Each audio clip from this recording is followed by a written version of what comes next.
Well, thanks again so much. I know you just got in from work and stuff. I appreciate you taking the time to do this. No problem. Thanks for having me.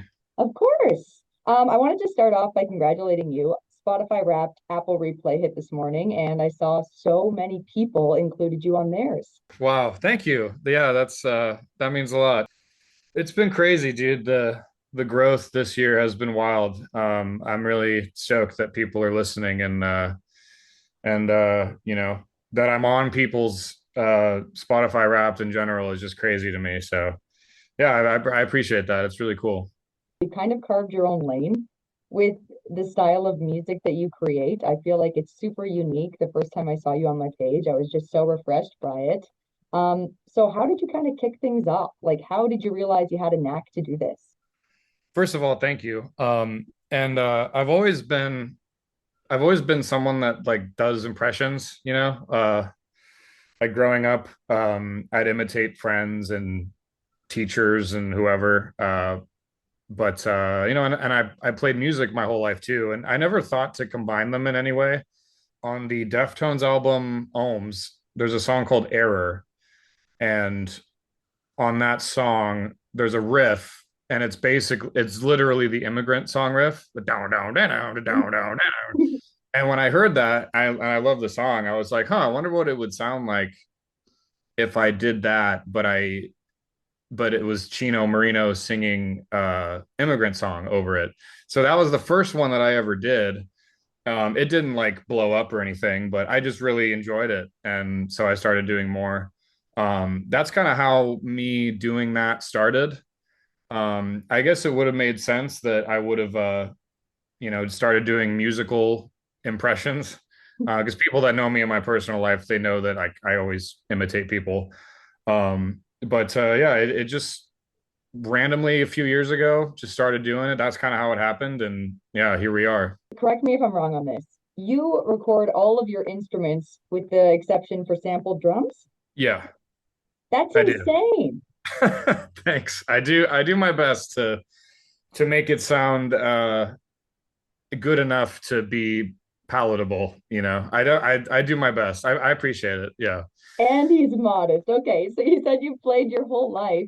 What was the instrument that you first like grew up learning how to play? A guitar for sure.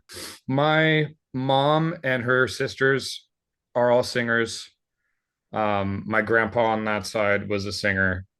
Um, I started taking guitar lessons with my uncle when I was probably like 7 or 8. So that was like 20 years ago, which is crazy to think about that. Uh, yeah, I took a liking to the guitar pretty early on. Started singing probably like a few years after that. Uh, you know, Coming home from school and instead of doing my homework, playing guitar, to the frustration of my mom and dad. But it's cool. I'm glad I did it. I wouldn't change anything. Guitar, I went pretty hard on first. I tried other things. I can play drums a little bit, not that well.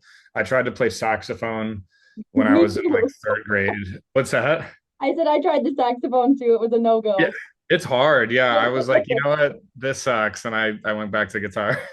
I appreciate saxophone a lot. I find it really impressive, but yeah, it was not for me. I picked that up and put it down pretty quickly. Yeah, guitar's been the one constant through all of it. When you're recording every single instrument in these projects that you put together, from when the idea sparks to when you hit upload or finalize that track, how long would you say that process is on average? Oh, it really depends. Some of them are more complicated. Some of them are pretty simple, because some of them too, like I'll have an idea of how I want it to sound, and then like I'll start recording it, and maybe once I have it down and I'm hearing it, maybe something doesn't work, and then I have to like change it. I would say average probably like 16 to 20 hours or so around there. The longest one I ever spent time on was it took a couple weeks, but I didn't have a ton of time to work on it. So I would guess that that one probably took over 20 hours, but it usually doesn't take that long. Yeah, usually 16 to 20, I'd say, is average. What is your creative process like with that? Do you have like a routine that you follow to kind of get into? Is it a comment that sparks it? Like, do you have a Yeah, method to your madness? I get that question a lot and I never really know how to answer it. I try not to think about it too much. I try to save all of the overthinking and overanalyzing for my own songs, and then I just do the covers for like fun. I put up prompts and then people answer it and you know do this song and I'll scroll through them and I'm getting so many now that there's bound to be one of them in there that I think of something for. Like people get disappointed because there'll be one that gets like a few hundred likes and people will be like, why didn't you do that one? I always try to just go for ones that I'm like, oh, I think I know how to do that instead of just picking ones that are popular. Sometimes it works out to where it is the popular one and that's great, but I if I can't I'll see it and I'll think about it and if I can't figure out like roughly how it would sound in the first like couple minutes of thinking about it, I just move on and I go to the next one until hopefully I land on one where I can put down like, okay, I think I know how the chorus would sound. So then I like record that and then hopefully I can like branch off of it and just kind of let it flow and just don't really think about it. That's kind of like the best way I know how to answer that question. I feel like it's different every time I answer it, but Mhm. yeah, I mean, I just kind of I search for a feeling when I first see the song request and, hopefully from that one idea I can just kind of branch off on it.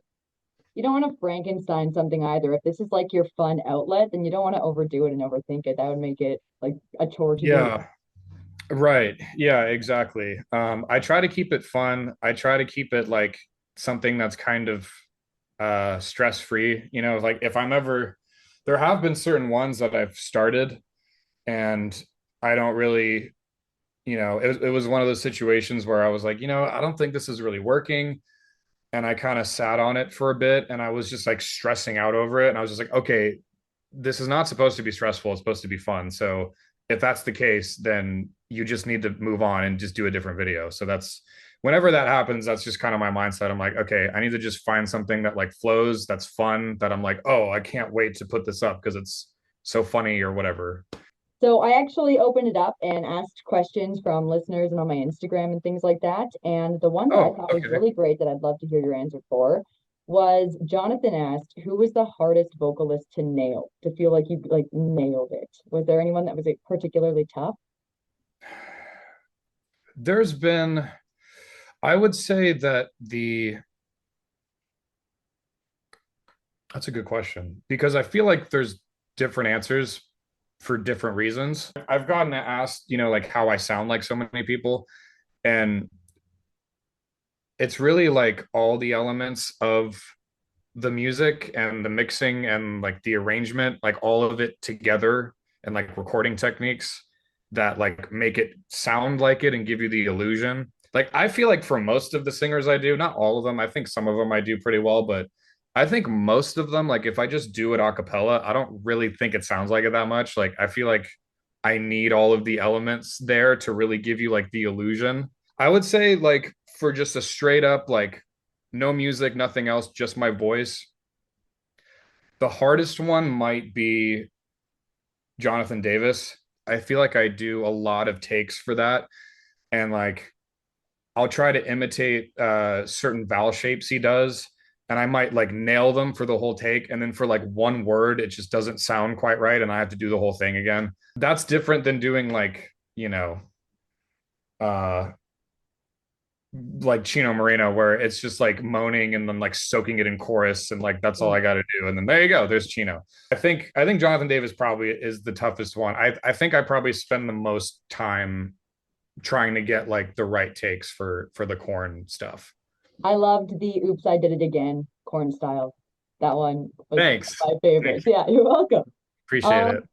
Got lost in the game. Oops, you think I'm in love, that I'm sent from above.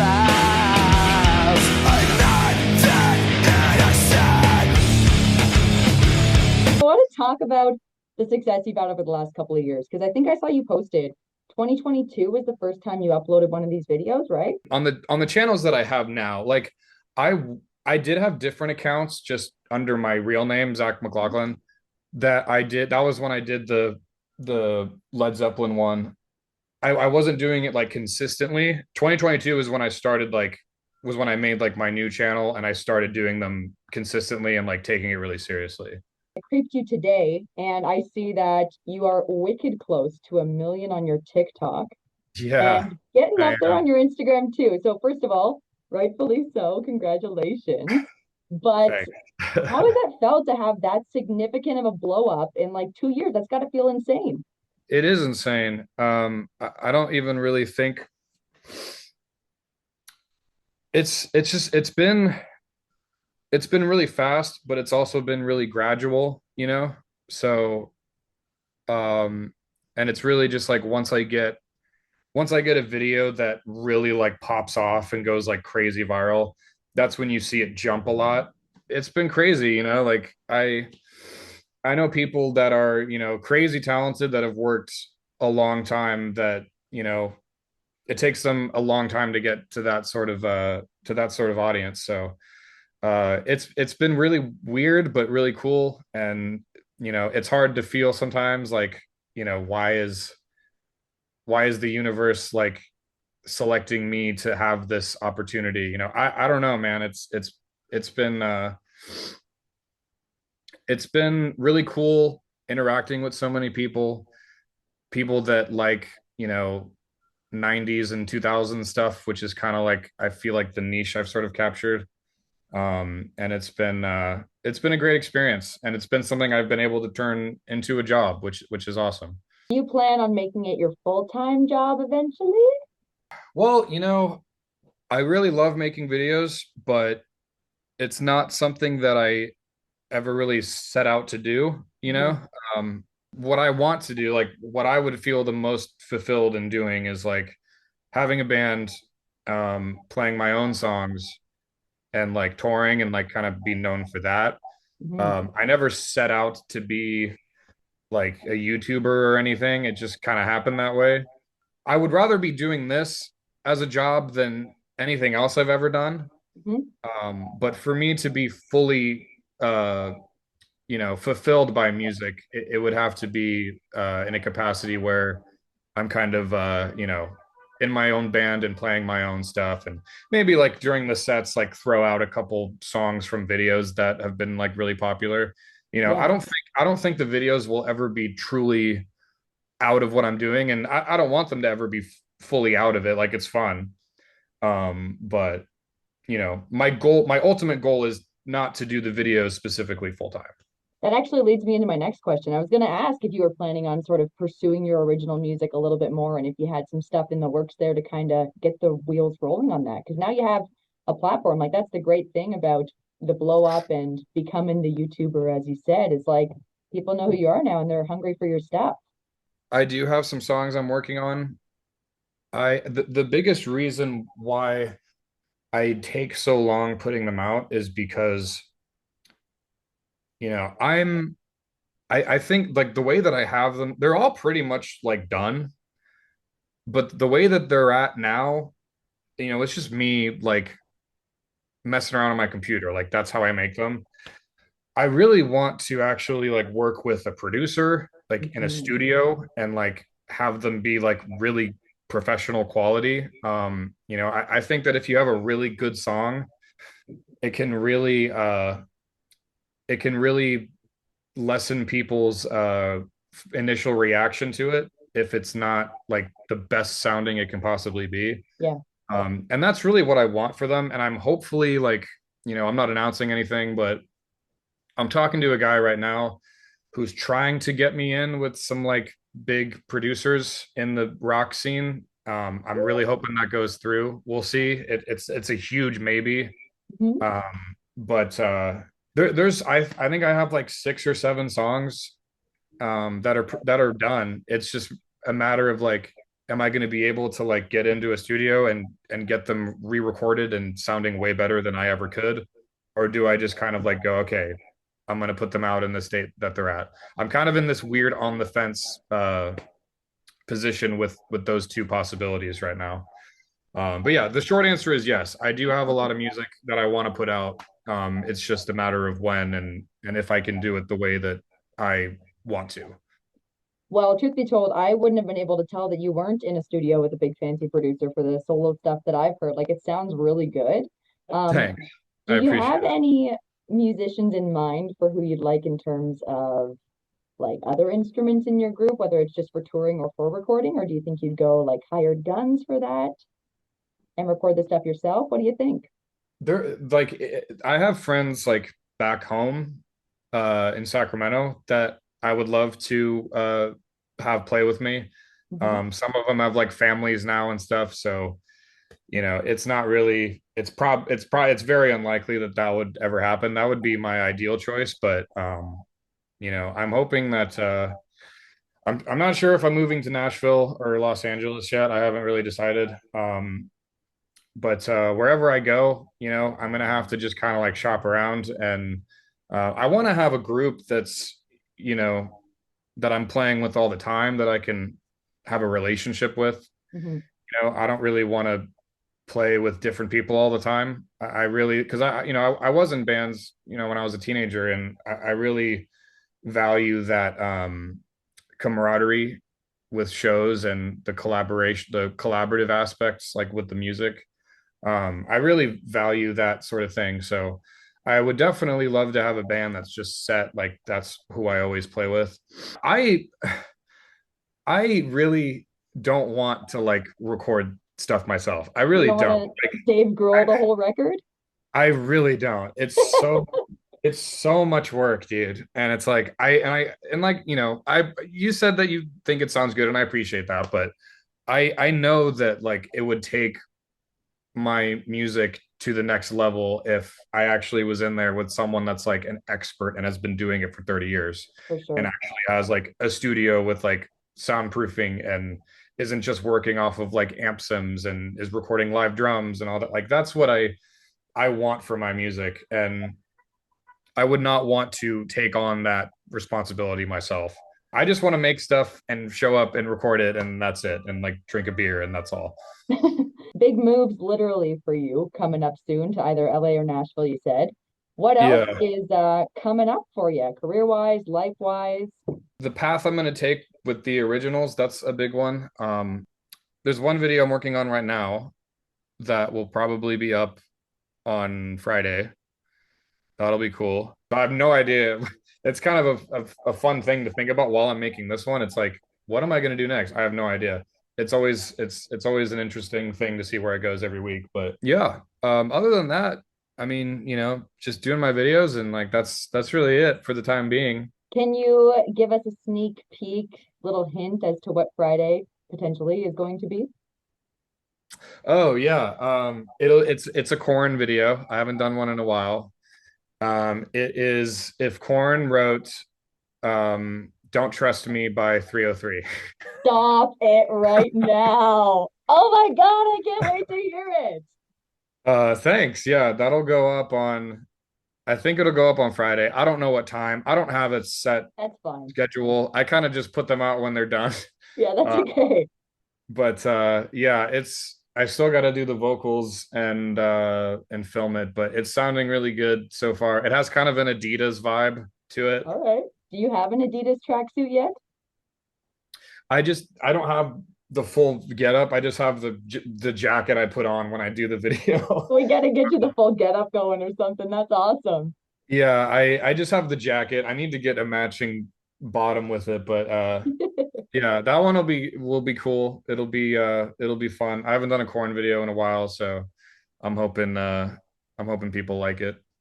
Cool. Well, I'm super looking forward to watching that. I have like a guilty pleasure for 303, so love Thanks. that. Well, thank you Uh, so much for taking the time to chat. I'm so pumped we could finally like get together and work on a date here. And I know our listeners are going to be so pumped to hear from you. So, Thanks. I appreciate it. Thanks. Yeah, thanks for having me again. And I do want to say to you, thanks for, you've been supporting for quite a while. So, thanks for your support. I appreciate it. of course, I love what you do.